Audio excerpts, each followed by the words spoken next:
It was a crisp fall morning in Springfield, a quiet and unassuming town in the heart of America.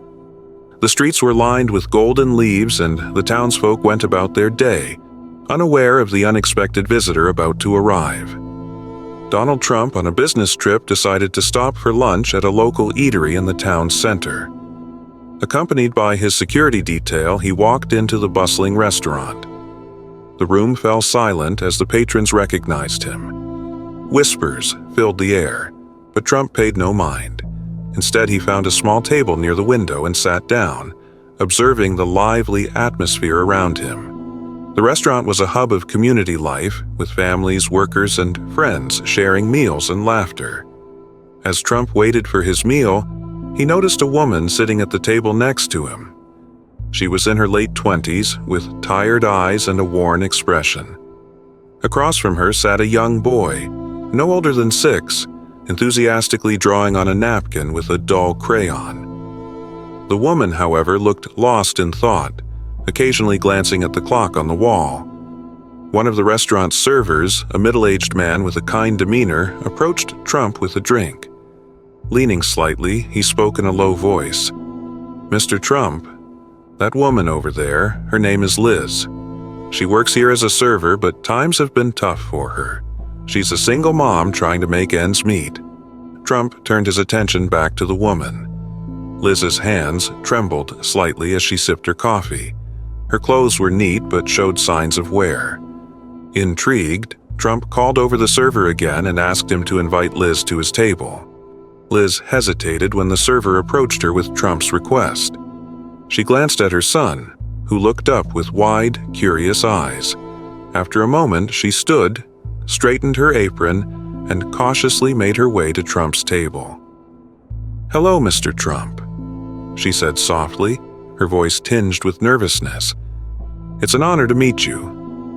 Trump gestured to the empty seat across from him. "The honor is mine. Please, have a seat. I'd like to hear your story." Liz sat down, unsure of where to begin. After a deep breath, she began to speak. She told Trump about her life, how she had married young and had big dreams of becoming a teacher. But her husband's unexpected illness and passing had left her to raise their son alone. Bills piled up, and with no family nearby, she had taken the only job available, working long hours at the restaurant to provide for her son. Her voice broke slightly as she continued. "I try my best, but it feels like no matter how hard I work, I can't get ahead. My son deserves so much more than I can give him." Trump listened intently, his expression softening with each word. Liz's resilience and determination struck a chord with him. Here was a woman who, despite her struggles, had refused to give up for the sake of her child. After hearing Liz's story, Trump leaned forward, his voice calm but resolute. "Liz, you're doing an incredible job. But no one should have to do this alone. Let me help." Liz blinked in surprise. I don't know what to say." "You don't need to say anything," Trump replied. He gestured to his security detail, who quickly stepped aside to make a phone call. Within minutes, Trump's team had arranged to cover Liz's outstanding debts, ensuring she could stay in her home without fear of eviction. He also set up a trust fund for her son's education, giving him the opportunity to pursue his dreams without financial barriers. But Trump wasn't finished. He called over the restaurant owner and spoke to him privately. Moments later, the owner approached Liz, tears in his eyes. "Liz," he said, "Mr. Trump has offered to provide funding to improve conditions here. Starting next week, we'll be increasing wages and offering better benefits to all our staff." Liz's hands flew to her mouth, her eyes welling with tears. I can't believe this. Thank you, Mr. Trump. Thank you so much." Trump smiled. "You've earned it, Liz. This isn't charity. It's recognizing the hard work and dedication you've shown." News of Trump's gesture spread quickly through Springfield. Townsfolk gathered outside the restaurant, applauding as Trump exited. For Liz, life had taken an unexpected turn. With her debts erased and her son's future secure, she could finally breathe easy. The restaurant, too, became a beacon of hope for the community. Trump's actions had inspired other business owners in Springfield to step up, improving working conditions and supporting local families in need. The small town became an example of how compassion and leadership could create lasting change. But this story isn't just about Liz or her son.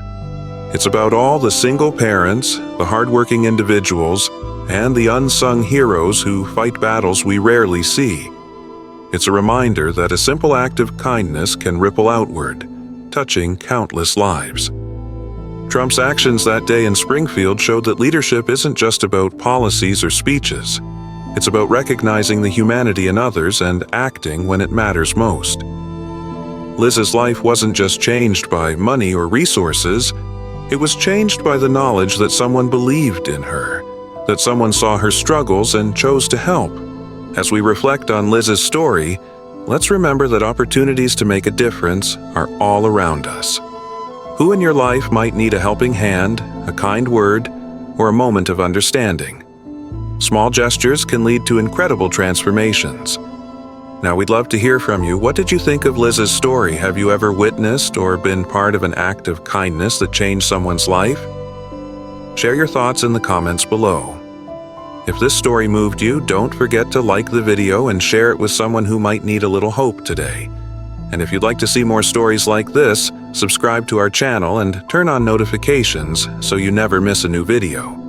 Together, let's create a world where no one feels invisible. Thank you for watching, and remember, kindness changes everything.